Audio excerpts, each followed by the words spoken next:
Você está viajando por outra dimensão, um lugar não apenas da visão e do som, mas também da mente. Uma jornada em uma terra maravilhosa, cujos limites são os da fantasia. Sua próxima parada, além da imaginação.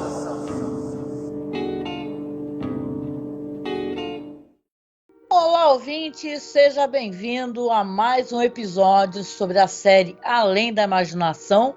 Eu sou a Angélica. E eu sou o Marcos.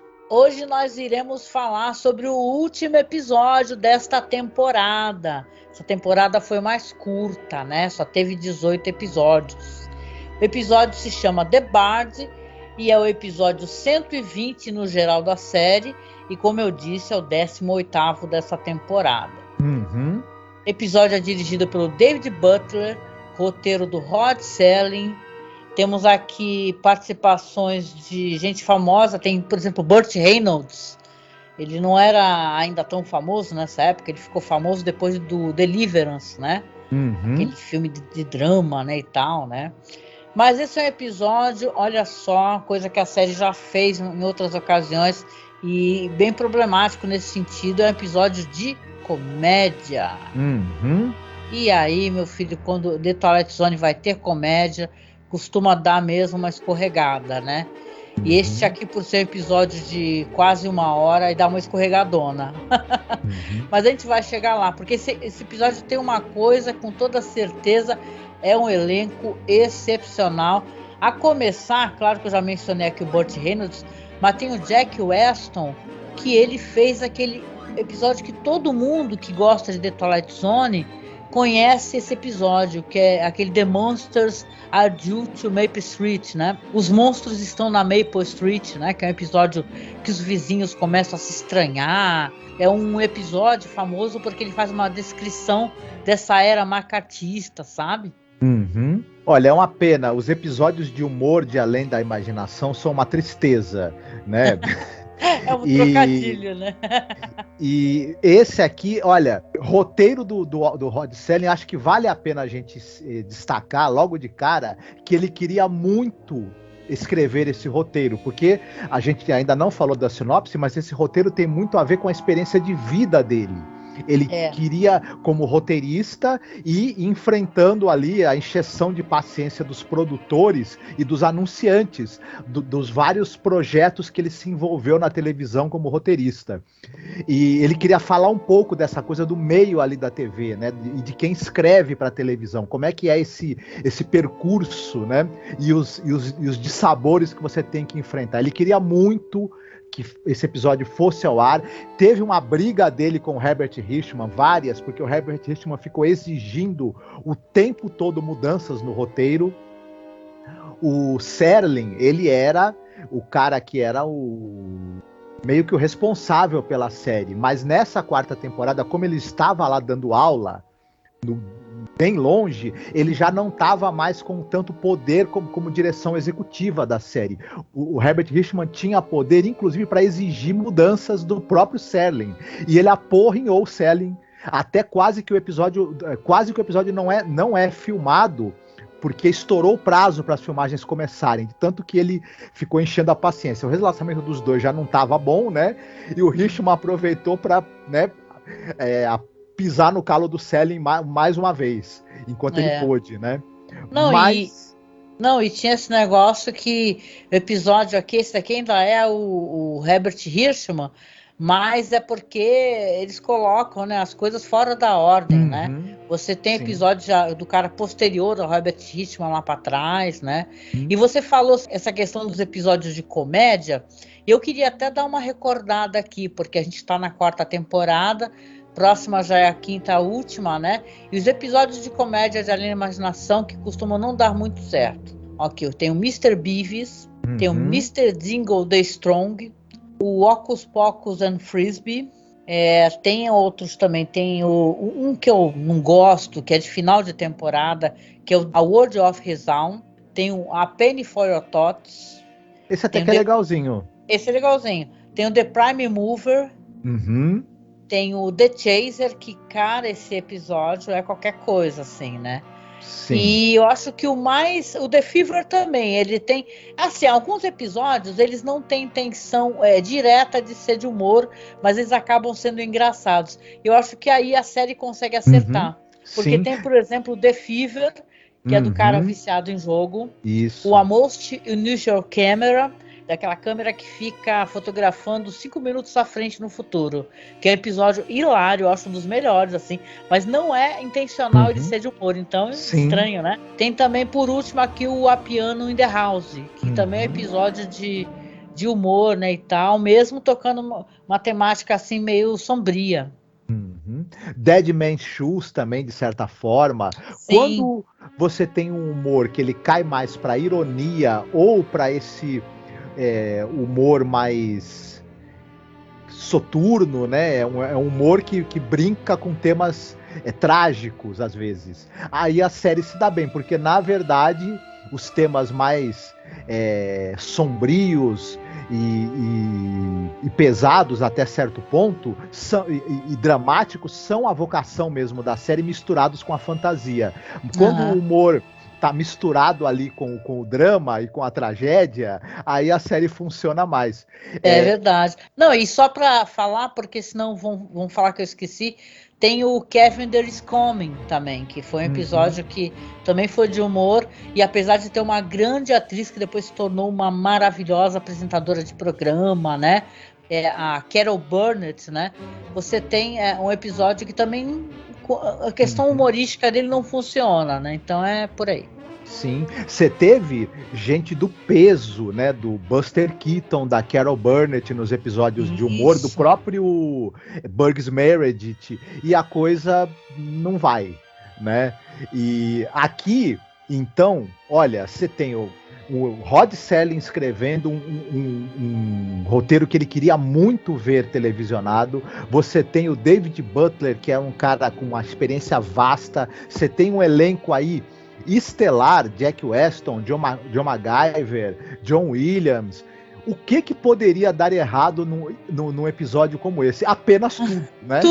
Tudo. Esse é um dos episódios mais odiados da série. Eu fiquei sabendo disso, pesquisando.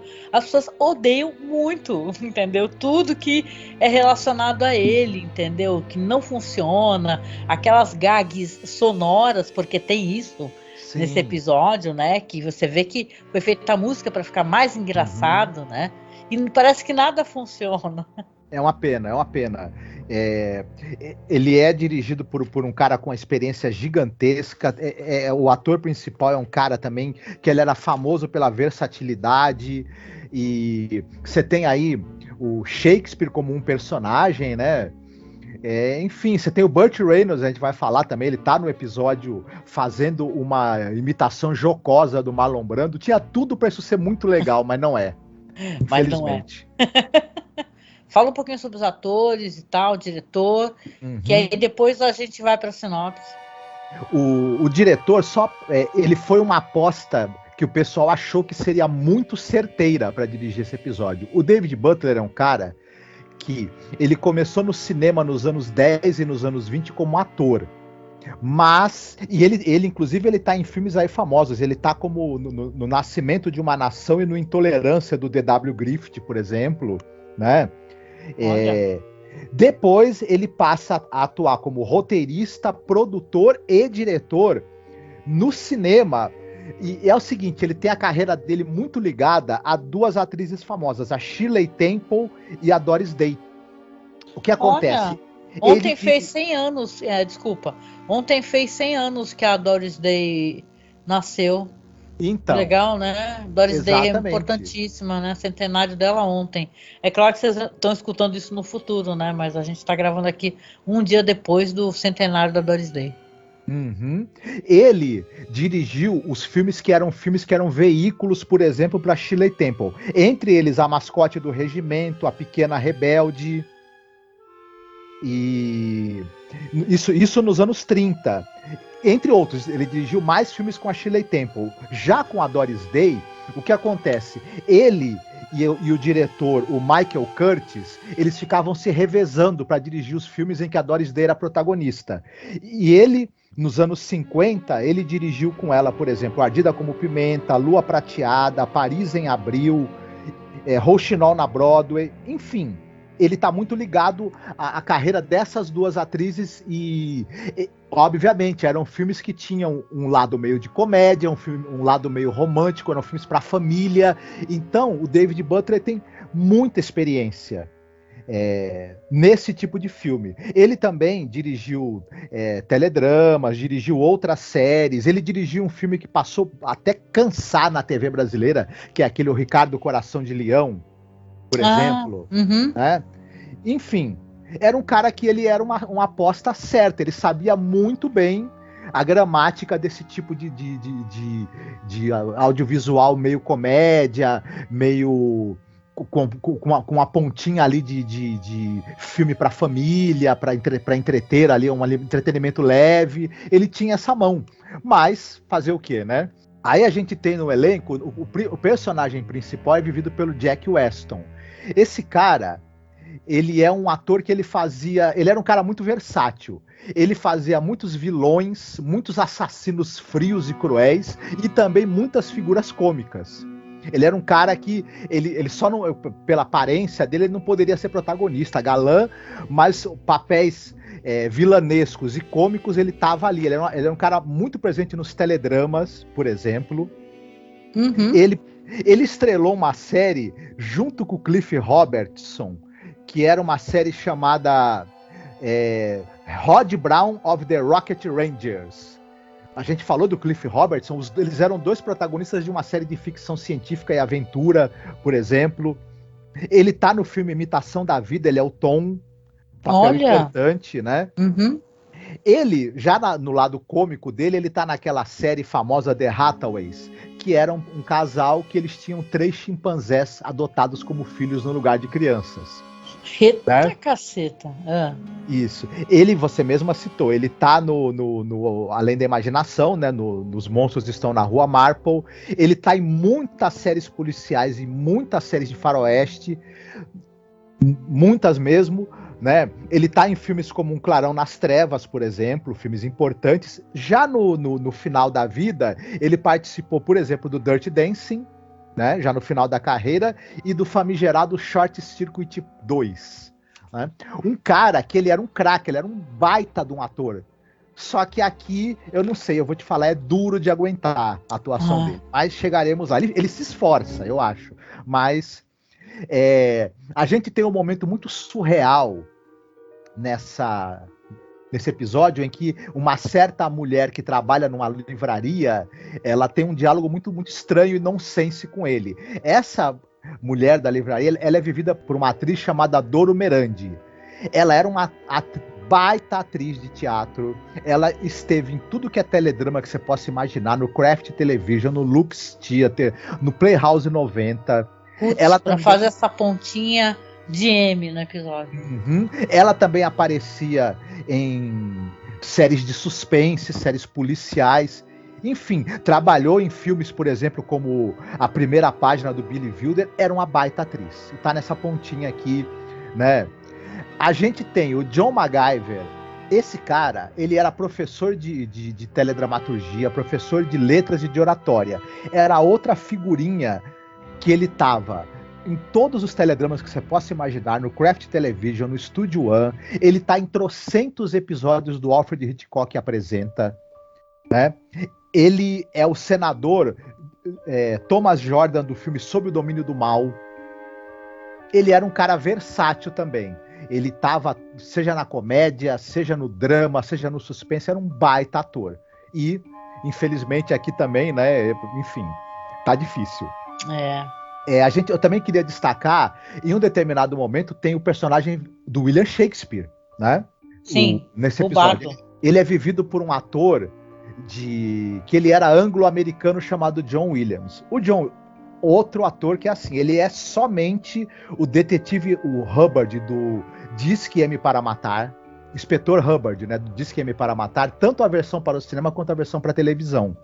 Ele é o H.H. Hugson do Ladrão de Casaca, ambos do Alfred Hitchcock, né? Ele é o Fairchild do filme Sabrina. Ele é o Dogan Moore do filme Testemunha de Acusação, que são 2 filmes do Billy Wilder. Enfim, o cara, ele tava ali no top dos filmes de suspense, né? Como coadjuvante, volta e meia. Fora que ele tava no Playhouse, no Playhouse 90, no Shillit's Playhouse of Stars, Alcoa Aura, no Alfred Hitchcock. Ele tá em dois episódios do Galeria do Terror. Enfim, outro baita ator. A última participação dele foi no episódio A Guerra dos Deuses, da série dos anos 70 do Battlestar Galactica, que é o melhor episódio da série. Enfim, e aqui também realmente ele faz um Shakespeare que, olha, bom, vamos chegar lá, né? Queria destacar também a presença do Harry Lasko, que era um outro cara que ele aparecia em tudo que era série de policial e de suspense. Ele vai fazer o Mr. Hugo, que é o cara lá que da TV que faz a seleção ali dos roteiros que vão ser ou não transformados em séries, né? Um outro ator muito competente, com uma longa história na televisão americana. Longa história não, porque ele acabou falecendo até precocemente, aos 50 e poucos anos. Mas ele era uma figura muito presente nas séries de policial e suspense. Enfim, é só gente talentosa num episódio terrível. É verdade. Só pra gente encerrar essa coisa do elenco, a gente vai ter a secretária desse escritório ali que faz a seleção dos roteiros. Ela é vivida pela Marge Redmond e ela era a irmã Jaqueline da Noviça Voadora, né? Quem tiver aí a nossa idade provavelmente vai lembrar da irmã Jaqueline, né? Que contracenava ali com a Sally Field nessa famosa série que todo mundo viu e que ninguém aguentaria mais ver hoje, nos dias de hoje, acho eu. Eu andei assistindo dia desses, dá pra assistir no OkRU, gente. E você tem uns gostou? Canais lá que é divertido, só que é chapa branquíssima, né, cara? E esse negócio dela voar, porque quando ela fica muito emocionada, ela fica voando. Assim, é muito engraçado, assim, fez sucesso, né? A Sally Field é muito... Ela é muito carismática, né? Então dá pra entender, né? E é uma baita atriz. E, pra finalizar aqui nesse episódio, nós temos o Burt Reynolds. Eu não vou falar muito sobre ele, porque ele teve mais de 60 anos de carreira no cinema, e todo mundo sabe quem é o Burt Reynolds, né? Enfim... Se não sabe, deveria saber. Assista o filme do Paul Thomas Anderson com ele, que é maravilhoso, Bug Nights. Isso, ou o filme lá, Deliverance, do John Boorman também. Do John Boorman. Foi daí que ele foi catapultado pro sucesso, com o filme do John Boorman, né? Deliverance, que você não espera, né, o que acontece com ele, né? Também ele tá naquele filme do Woody Allen, Tudo que Você Queria Saber Sobre Sexo, mas Tinha Vergonha de Perguntar. Tem uma cena com ele. Meu Deus do céu, só de eu lembrar eu começo a rir de novo, que é a cena lá dos espermatozoides. Enfim, absurdamente engraçado e ridículo ao mesmo tempo. Aqui ele tá imitando o Marlon Brando, né, cara? Tá até com uma blusa branca, né? Calça jeans, aquela postura e tal. E é uma tiração de sarro nervosa mesmo, com o Marlon Brando, com o Método, com Tennessee Williams, né? E o pessoal fala que o Rod Serling gostava disso tudo, então nem consegue entender, né? Mas um aspecto interessante que esse episódio tem, e vamos tentar, que nem a gente falou, né? Os episódios são péssimos, só que a gente consegue passar pelo fato dele ser ruim e tentar entender outras camadas que o episódio tem. Não dá para jogar ele no lixo totalmente, você acabou de provar, né? Olha esse elenco, né? Olha essa produção. Mas se tem uma coisa interessante no episódio é o fato de ter o Rod Serling criticando, né, a indústria do entretenimento, da televisão, porque você tem ele aqui criticando os patrocinadores, patrocinador falando assim, não, minha mulher não gostou disso daí, minha mulher mandou mudar. Então essa coisa é absolutamente revoltante, né, para o cara que é um roteirista, ele depender, não que hoje em dia os roteiristas não dependam, né, patrocínio sempre foi importante, sempre será, não tem jeito, né, se a gente fosse patrocinado, a gente, por exemplo, estava fazendo muito mais podcasts, ou estava pelo menos vivendo um pouco melhor. Isso que você estava falando me lembrou de uma coisa interessante, que os produtores e o pessoal lá da CBS, tudo gostaram, né, da história, que estava falando deles, né, mas eles curtiram, vai entender, né? Porque tanto o Rod Serling também já tinha um capital político maior, né, nessa época, né? Vamos lembrar que eles que tiveram que ir atrás do Rod Serling para falar para ele que queriam retomar a série que tinha sido cancelada, né? Sim. Só comentar que tem alguns episódios onde o Rod Serling fala sobre essa questão da pressão, né? A gente já falou sobre isso algumas vezes, mas vale a pena mencionar. Tem o Walking Distance, né? Que é uma história de viagem no tempo do cara que é assoberbado de trabalho, ele quer voltar à simplicidade da infância dele, da juventude. O I Stop at Willoughby, que é um episódio de final terrível, né? Que também fala sobre isso, né? Quão desumanizante que era nessa rotina, né? Esse aspecto desumanizante, que é você tentar criar arte de qualidade e é um empreendimento essencialmente comercial, né? Que não tem como, né? Vai ter alguém tentando meter a colher. E é claro, isso é um aspecto muito interessante. Tem a questão também de, não sei se vocês sabem ou se eu comentei, se eu não comentei, acho que vale a pena comentar, porque isso também tem a ver com essa bronca do Rod Serling, com todo motivo, né? Porque não sei se vocês sabem que na primeira temporada, a primeira ou a segunda, não lembro, ia ter um episódio do George Clayton Johnson chamado See a Change. Depois ele foi alterado para o A Penny for Thoughts. Acho que eu contei isso quando falamos do A Penny for Thoughts.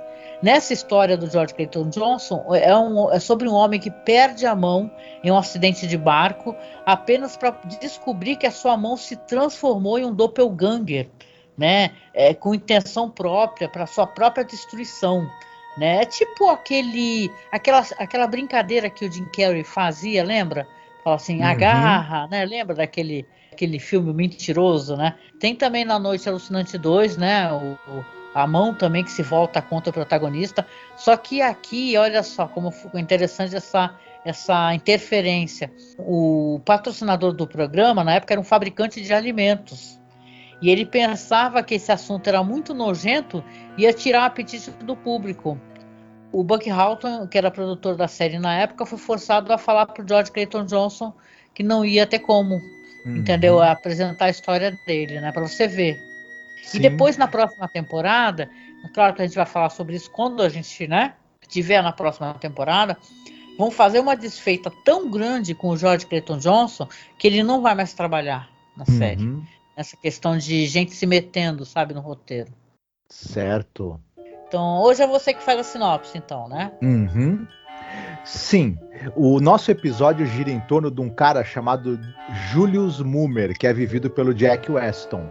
Esse cara é um escritor, um aspirante a escritor e a roteirista de televisão. Ocorre que as ideias que ele tem para roteiros são todas absurdas e infilmáveis.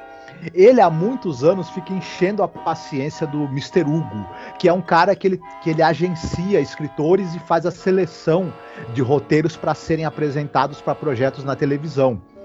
E o Moomer tá sempre ali, né, enchendo a paciência do Mr. Hugo e tentando empurrar alguma ideia ou algum roteiro para ele. Ocorre que o pessoal lá da emissora que o Mr. Hugo trabalha tá querendo fazer algum show, alguma coisa na televisão que tem a ver com magia negra e tudo mais, e aí ele fala pro Julius, né, fala, olha, se você conseguir produzir alguma coisa que tenha relação com esse tema, eu vou tentar apresentar um roteiro seu, tá? O Julius, que não sabe absolutamente nada desse assunto, vai até uma livraria tentar procurar livro sobre o assunto. Magicamente, um livro salta da prateleira, um livro de feitiços, e vai cair nas mãos dele. E ele fica lá tentando fazer algum feitiço que dê certo, né? Para invocar alguma entidade que o ajude. Ele acaba, de uma maneira meio não muito bem explicada, acho eu, pela história, invocando justamente o bardo inglês William Shakespeare.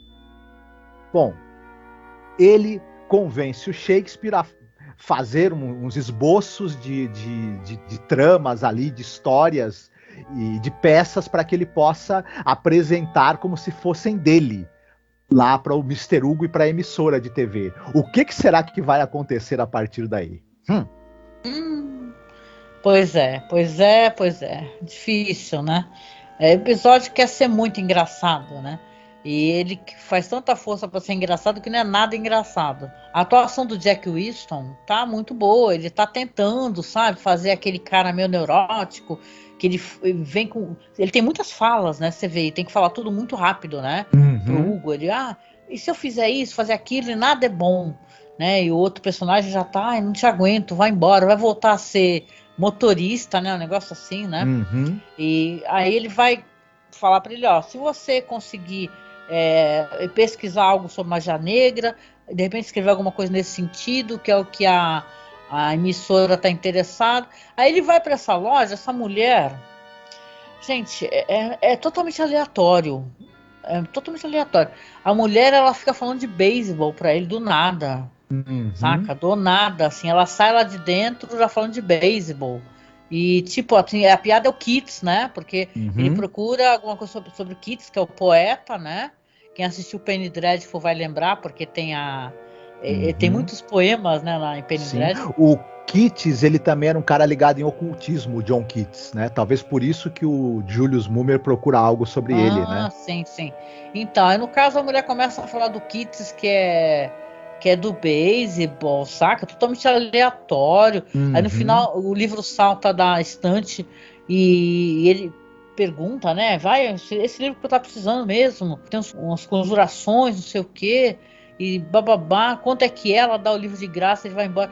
Saca? É o desperdício da atriz, Uhum. entendeu? Sim. Total, geral, o personagem dela não tem nem sentido na história. Uhum. Era pra ser uma gag, mas não tem gag aí. Sim. É só bobo, né? Essas primeiras a primeira metade do episódio dá pra ver que esse roteiro ele foi passando por reescritas e foi sendo picotado às pressas, porque parece que nada cola com nada. Essa coisa do Julius ficar enchendo a paciência do agente lá, do cara que agencia os roteiristas, tudo bem, o Jack Weston tá se esforçando muito, mas a própria no papel mesmo, esse personagem dele é um personagem irritante e que ele não tem muita graça, no meu ver. Ele é um cara bobão, cheio de ideias idiotas e absurdas, e, e isso gera. E ele falando todas essas ideias, isso gera um jorro verborrágico nesse personagem, que você fica torcendo pra ele calar a boca. Fala, você não tem nem tempo de rir das piadas. Vai rolar um vulgar display of power, né? Assim, Isso, um socão na cara dele. a verborragia dele, junto com aquelas gags sonoras que são feitas lá com a trilha sonora, e aí depois você corta, você mesma falou, para essa loja, onde tem essa coisa, esses diálogos nonsense da personagem lá, da mulher da livraria, falando o tempo todo de beisebol em vez de falar de literatura. Você fica perguntando o que isso tem a ver com a trama principal. É. E Não, e a gente estava lendo o texto, né? Que é sempre muito legal, gente. TwilightZoneVortex.blogspot.com. Leiam os textos dos caras lá. Eles acham que isso daí é uma espécie de reverência. Tem o The Might's Case, que é um episódio de beisebol, né? uhum, Eu acho que isso daí somos nós fãs tentando, sabe, limpar a barra desse roteiro é. péssimo, né? Mas Uhum. assim, o pessoal acha que é uma homenagem, de repente, porque é um episódio de beisebol. No Kevin Sim. Eles Comem, por exemplo, tem uma cena dela, da personagem, que é no ônibus, né? Então aqui também vai ter uma cena no Uhum. ônibus, né? Que até que é uma cena divertida, até certo Sim. ponto, né? Então. Uhum. Mas ela é divertida. Essa cena do ônibus que você está se referindo, e o Jack Weston se esforçando como sempre. Só que aí você para pensar o seguinte: essa cena tem exatamente qual propósito dentro dessa história? Nenhum. Parece gags que estão sendo encaixadas e que no fim não são orgânicas com a história, né, que está sendo contada. É. Parece que você estava tentando colocar gags cômicas para tentar completar essa 1 hora, né? E uma coisa não contribui com a outra. Como você mesma falou, né? Quando aparece episódio no The Might Case, quando aparece beisebol, isso tem tudo a ver com o episódio, né? O tema do episódio é beisebol, Porque né? é um personagem que é um jogador de beisebol, né? Sim. Uhum. Essa cena do ônibus, ela é no episódio, ela é uma personagem que ela é meio estabanada, né? Isso, tem E um aí anjo com ela, né? E tal. isso. Aí tem a ver. Agora aqui, não, parece que tá ali de graça e Não, não tem. é tudo muito ruim. A gente não sabe nem como é que a gente vai abordar isso daqui, porque para um final de temporada é um puta de um balde de água fria. Uhum. É um episódio, claro, por favor, né? Assistam e comentem o que vocês acharam. Mas ele é muito ruim. Ele é muito ruim porque a questão do humor dele, ele parece um humor muito específico. O Rod Serling, ele está querendo falar de questões internas de produção, né? Parece que quem vai sentar para assistir é o pessoal que trabalha nesse meio, que talvez para ele seja interessante. É como quando o Rod Serling começa a falar de questões militares, entendeu? E tem toda aquela preocupação com a verossimilhança, que a gente já criticou isso. Que aí também parece que vai ser mais coerente se o público fosse esse. Só que a gente não é esse espécie de público, a gente gosta de cinema, gosta de produção cinematográfica, se interessa, só que aqui parece forçado, nada está funcionando. É para ser engraçado. Aliás, o que são questões mais para frente, talvez, que sejam questões de bastidores, quando vai ter o Shakespeare e tal, talvez ainda fique um pouquinho mais divertido, vai ter umas referências com textos do Shakespeare mesmo, né, e tal. Sim, eu acho que você tem razão.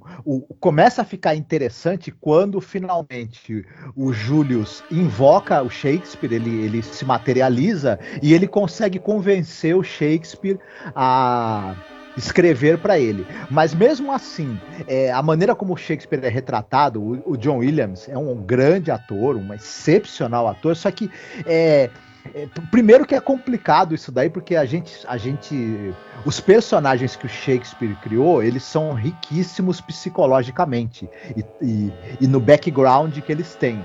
O Shakespeare, a gente tem muito poucas informações para saber que tipo de pessoa exatamente ele era. Então o ator tem meio que criado nada o Shakespeare a partir do que o roteiro dá. E no fim, o Shakespeare é um cara meio mal-humorado, que fica citando o tempo todo falas das suas próprias peças pra gente lembrar que é ele, né? O que eu achei um recurso meio, sabe...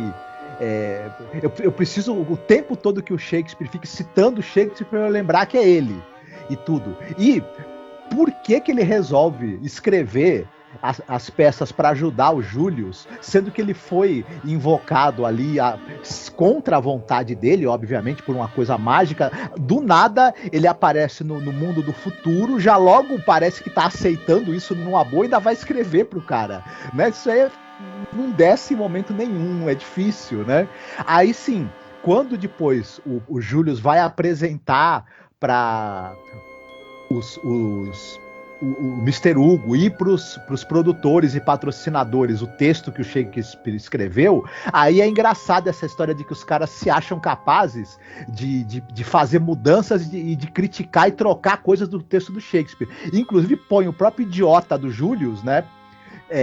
Para fazer mudanças no texto do Shakespeare, e eles curtem as mudanças que o imbecil do Julius fez no texto do grande dramaturgo, né? E aí sim, eu acho que o Selling chega no ponto, né?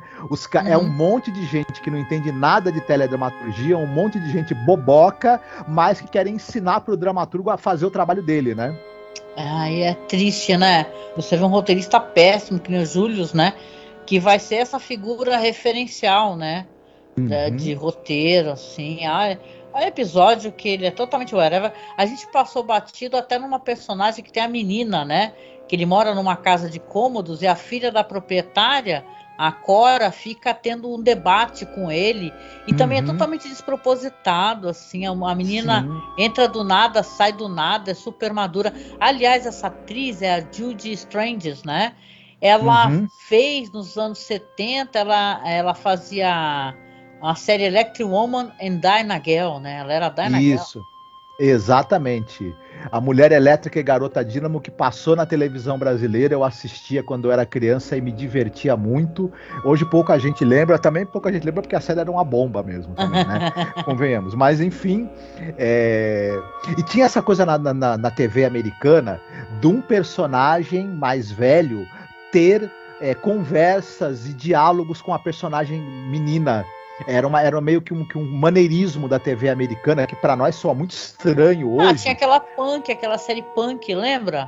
Que era uma criança também, o velhinho lá e tal. E aí era tudo isso assim, depois teve até desenho. Fazia muito sucesso essa dinâmica, né?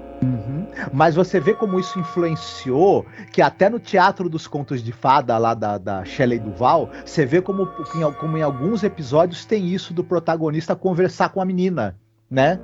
Por exemplo. E então é realmente uma coisa mesmo deles ali da TV americana que não tem aqui na nossa, né? Pra gente até soa meio esquisito isso daí, né? Pois é. Vai ter toda essa discussão aí, né? O Shakespeare vai ficar bem pé da vida que todo mundo quer meter a mão no roteiro. Tem o personagem ali do Burt Reynolds que só entra ali para fazer uma tiração de sarro do Marlon Brando, né? E, sabe, tem até uma parada de tipo eles falarem como se fosse um Romeu e Julieta, né? Só que é a Esmeralda, né? Então, só que a Esmeralda não morre, ela vai embora com outro e tal. E tem aquele negócio de aparecer o cara tá presente ali, o patrocinador, né? E aí no final o Shakespeare fica revoltado, vai embora, né? E tal. Só que o Júlio não sabe, mas fez sucesso, né? Essa série horrorosa aí que ele escreveu aí e foi alterado.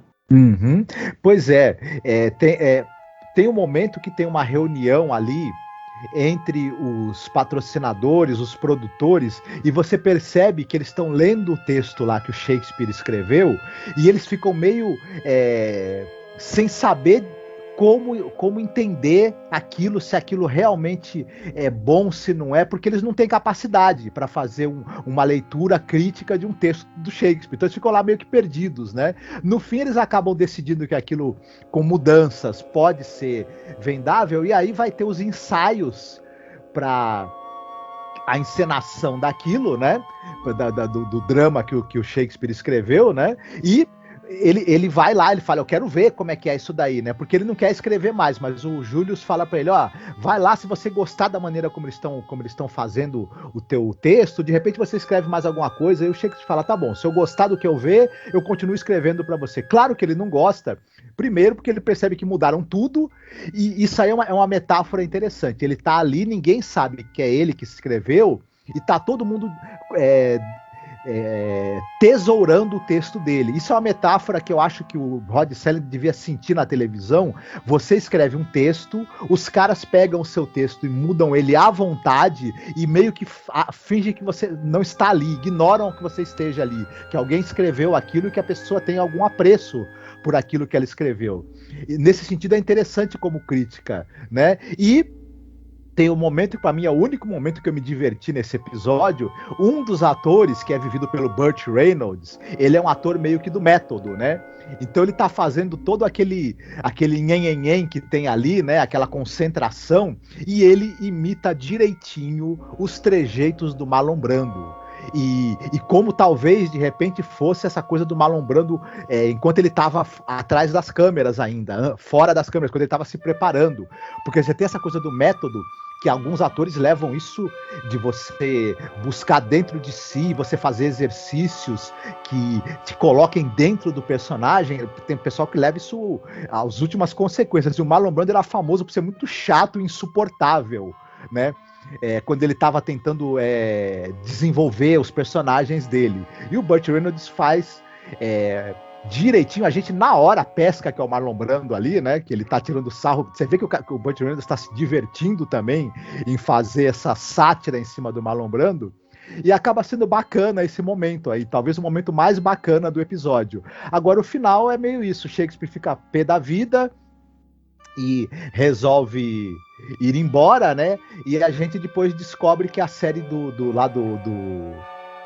Júlio está fazendo sucesso e tudo, mas como é que ele vai fazer, né, para continuar escrevendo, sem ter o apoio, né, do ghostwriter dele, que era nada mais, nada menos do que o próprio William Shakespeare, né? O que ele vai fazer?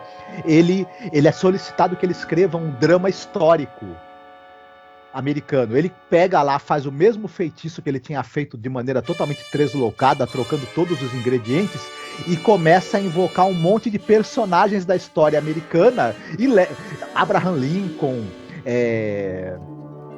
Benjamin Franklin, generais da Guerra da Secessão, generais presidente da Segunda Guerra lá, o Theodore Roosevelt, e chama todos eles para irem conhecer o Sr. Hugo e irem falar com ele lá no escritório dele. E tem esse final absolutamente surreal e, para mim, incrivelmente besta também, né? O cara tá querendo dar a entender que o fato dele ter os atores dessas histórias vai ajudar a elucidar ou escrever ou roteirizar algo. né? Tudo parte de uma premissa. É como se, vamos supor, eles vão contar a história e ele vai escrever, né? Mas eu não sei, perdi ali na Robert E. Lee, Ulysses S. Grant, aí aparece o Abraham Lincoln, né? Pocahontas, Daniel Boone, né? Então é muito boba. Final que você fala, caraca, terminou a temporada com esse episódio, que na temporada passada a gente teve The Obsolete Man, não é? Cara, olha a diferença, né? O que é isso, né, gente? Pelo amor de Deus. E termina essa temporada muito mal, né? Muito mal, que a gente fica até meio sem ânimo, né? Sim, talvez a gente possa dar o desconto também de que é um humor muito típico ali da televisão americana da época. Sabe essas gags? Tá me lembrando a série Feiticeira. Porque a gente tem aquele afeto, né? Aquela lembrança e tal. Mas é essa espécie de gag, essa besteira. Mexe o narizinho, materializa alguma coisa. Ou então o Gene é um gênio. É essa espécie de gag que rolava nessa época. Então é da época, cara. Não passou. E é estranho porque tem episódios, como a gente falou, que são engraçados, mas eu acho que eles são engraçados de maneira involuntária. Esse que é o negócio, né? Aquela parada da câmera que tira foto 5 minutos à frente no futuro, cara, aquilo é maravilhoso, porque o cara faz uma defesa na igualdade, nos direitos humanos, e as pessoas terem direito a ter acesso a essa câmera, porque vai ajudar a humanidade, e 5 minutos depois ele tá falando que quer pra ele, então é maravilhoso isso daí. E tudo que é para ser engraçado, até a trilha sonora específica, né? Fazendo, cada vez que ele termina uma frase, faz aquele barulhinho, né, na trilha sonora, não tem graça. Parece que tudo é feito para te induzir ao riso, mas a mim não induziu quase que ao sono, na verdade, né? É verdade, é verdade. Então vamos lá para frente, vamos lá para a parte de recomendações, porque o ouvinte tem direito, se ele assistir um episódio ruim, ele pelo menos vai receber uma indicação de uma coisa boa, né? Então vamos lá. O que você tem para indicar pra gente? Opa, hoje começo eu, então vamos lá. Eu vou indicar um filme, porque eu vou pegar nessa coisa de roteiristas, né? E para mim, uma das histórias mais interessantes e, sabe, importantes da história do cinema. Claro que tem muitas histórias, mas essa especificamente porque tem um ator grandioso, que é o Bryan Cranston, né? Que fez Breaking Bad, né? Uma grande série. E um cara fabuloso, que foi o Dalton Trumbo, né? A gente fez aqui um podcast falando daquele filme incrível, né? Que inclusive ele dirige, que é o Johnny Vai à Guerra, né? Que é um filme assim anti-armamentista e tal, importantíssimo, perturbador. Tem aquela música do Metallica, One, né? Que fala, mostra cenas desse filme. Mas tem um filme de 2015 que é dirigido pelo J-Rock, que é um cara aí, gente, ele fazia umas comédias, tipo Austin Powers, né, umas coisas assim, e o roteiro é do John McNamara, e é muito elogiado esse roteiro, que vai ter esse recorte da vida do Dalton Trumbo, aonde ele vai ser pressionado ali pelo marcatismo, porque ele é um cara que ele realmente... Ele tinha carteirinha de comunista mesmo, esse daí, ele é comunista de carteirinha, né? Que nem o pessoal chama. Mas é assim, na época que estavam vivendo ali, que foi nos anos... Então, durante essas décadas aí, que englobava ali o final dos anos 40 até o final dos anos 50, tem essa questão da lista negra, né? E o Dalton Trumbo começou a ser ripado de tudo quanto é produção. O pessoal abandonou ele, os artistas, né? Que eram a favor, assim, que eram a favor dessa perseguição, né? Essa paranoia anticomunista, porque o Brasil sofre desse mal também, né? Dessa paranoia de achar que tudo é comunismo, né? O fantasma do comunismo, ele tá sempre assombrando as mentes mais estreitas e imbecis e ignorantes, né? Em todas as épocas, né? Se vacilar. Mas o lance é que o Dalton Trumbo ele continuou produzindo com outro nome, é famoso inclusive que ele é roteirista de Spartacus, né?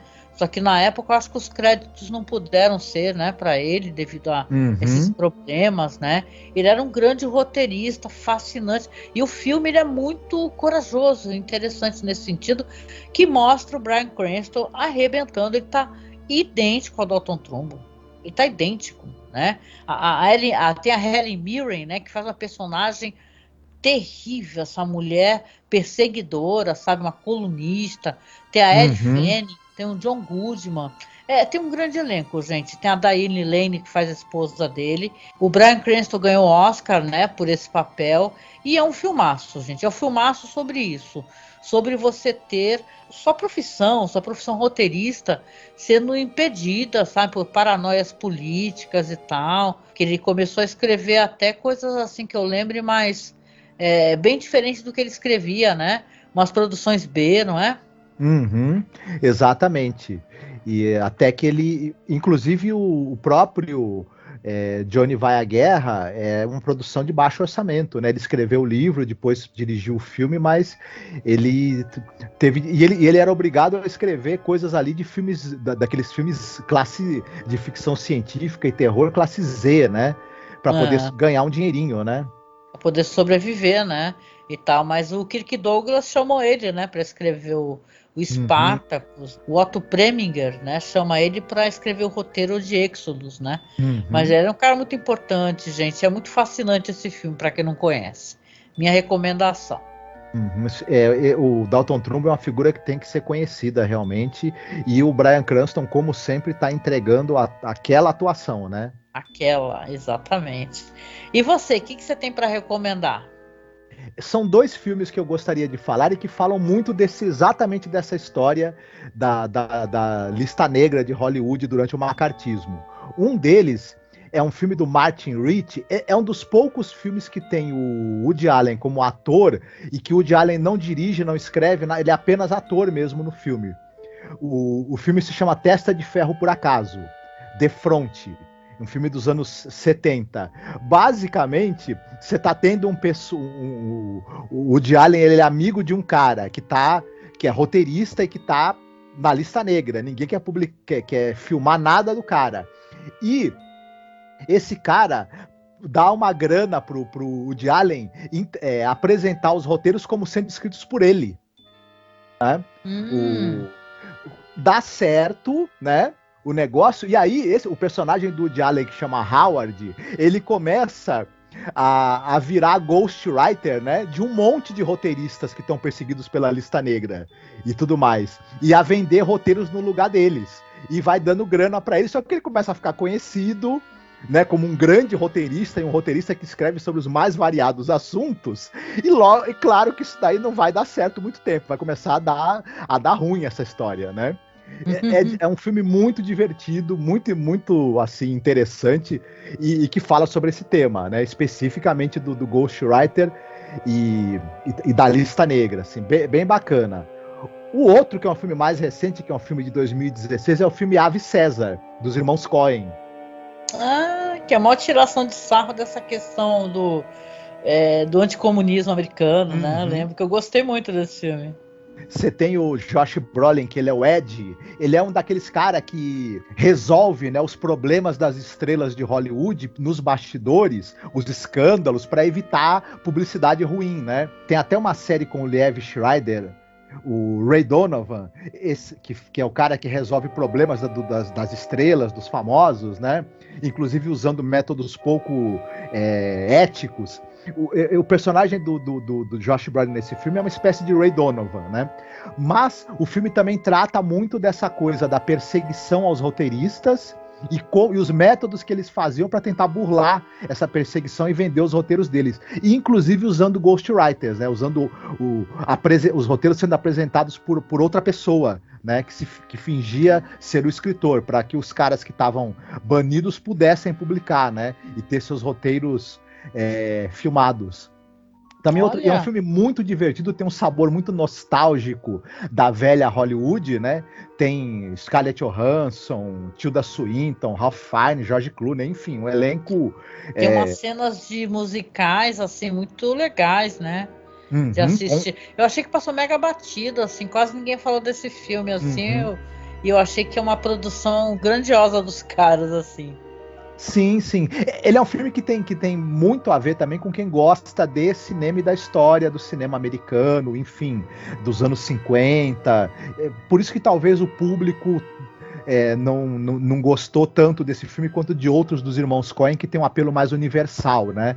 Mas vale a pena assistir, é um filme bacana. Ah, muito legal, adoro. O outro não assisti, vou ter que procurar, o do Woody Allen lá. Ah, legal. Então vamos lá para a parte final, né, do nosso podcast, onde a gente comenta sobre as redes sociais, gente. Estamos no Facebook como Masmorra Cine, como The Twilight Zone Behind Scenes, como Cineclube da Masmorra também, no OkRu, tá? Que é lá que a gente tem, por exemplo, vários filmes interessantes, coisas que a gente menciona no podcast. A gente sempre tenta facilitar, né, para o público poder localizar o que a gente comenta. Então você pode encontrar a gente também no Instagram como @masmorracine e no Twitter como masmorra_cast, @cineclube da masmorra e @zona crepuscular, tá bom? Temos essas presenças nas redes sociais, os nossos perfis de apoio. A gente sempre pede apoio para você que está escutando os podcasts. Se você está gostando, apoie a gente, doe algum valor. E a gente agradece sempre os padrinhos e madrinhas. Muito, muito obrigada. E, claro, se você puder, apoie a gente, se você ainda não apoia. O link do padrinho está logo abaixo aí e do Colabore aí também. E nesse último podcast, né, Marcos? Você escolheu uma musiquinha para tocar no final. Sim, é uma música instrumental e bem swingada do RJD2, que é um músico, né, e instrumentista, do disco dele Dead Ringer. A música se chama Ghostwriter. Ghostwriter, não conheço nenhum músico, sinceramente nunca ouvi falar. E é legal? A música é boa? É bem legal. Esse nome dele RJD2 é uma brincadeira com R2D2 lá do Star Wars, né? Enfim, do famoso Android, né? Nerds. Sim, é o Nerd. Certo. Ah, legal. Vou conhecer junto com vocês. Então, lembre que só vai tocar música lá no site, no player, tá? masmorracine.com.br ou no Spotify. Lá no Spotify nós estamos como Além da Imaginação Podcast e no finalzinho toca música para vocês, tá? Então é isso, gente. Agora o último podcast mesmo para fechar a tampa é o podcast de top 5, né? Porque como teve só 18 episódios, nós vamos fazer um top 5, né? Não adianta fazer um top 10. Na verdade, teria que ser um top 3, né, Marcos? É que a gente tá sendo legal, né? Não, maldade. É um top 5 que vai rolar. Vamos gravar ao vivo, ou pelo menos tentar gravar ao vivo. Então, fique atento nas nossas redes sociais, tá? Que eu vou publicar lá no Twitter e tal. Procure esses perfis que eu mencionei, ou no nosso grupo lá, que é o Fãs de Além da Imaginação, que eu vou deixar o horário que a gente vai gravar. Provavelmente vai ser de noite, tá? Ou sábado ou domingo, que a gente vai fazer esse top 5 aí, tentar fazer esse apanhado de como é que foi essa temporada, né? O que a gente espera para a próxima. Então, segue a gente nessas redes sociais e entra lá no nosso grupo, tá? Que é Fãs de Além da Imaginação. Eu vou colocar lá também a data direitinho, o horário, se você quiser acompanhar. Se você não puder acompanhar, não tem problema, porque depois isso vai virar um podcast também, né? Então, eu vou deixar no YouTube, né? Mas também vou deixar disponível como podcast, então vai ficar plenamente acessível. Talvez com alguma edição, vai depender de como é que vai ser essa gravação ao vivo aí, tá bom? E é isso, gente. Até então, o próximo podcast, que é o ultimão, tá? Que é o top 5, e a gente deixa para vocês um abraço apertado, se cuidem e até logo. Cuidem-se bem. Beijo, tchau, tchau. Tchau.